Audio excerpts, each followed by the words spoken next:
So it says Michelle correctly solved the quadratic equation using the quadratic formula below. Which equation did she solve? Well, remember, this is actually going to be a really easy problem. The formula is x equals minus b plus or minus b squared minus 4 times a times c all over 2 times a. So as we look at that, what's a? It's 7, right? So a equals 7. What's b?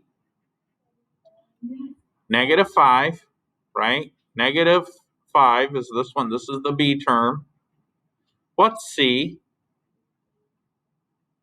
Negative 2, right? All right, so that's ABC. Now, how do I write the equation?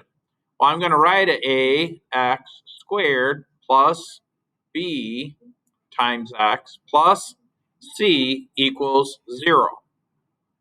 Uh-oh, SpaghettiOs. None of these are set equal to 0, but that's okay. So what's a? 7, so this becomes 7x squared. What's b? So that becomes negative 5x. What's c?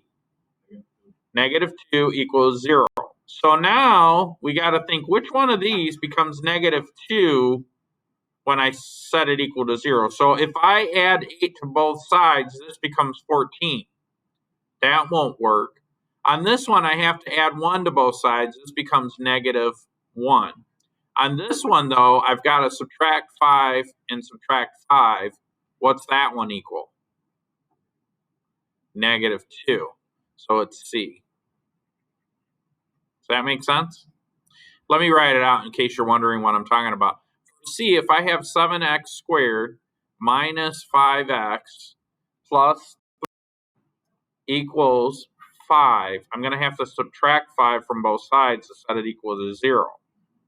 So this will be 0, and then over here I've got 7x squared minus 5x minus 2 equals 0, and that's what I need.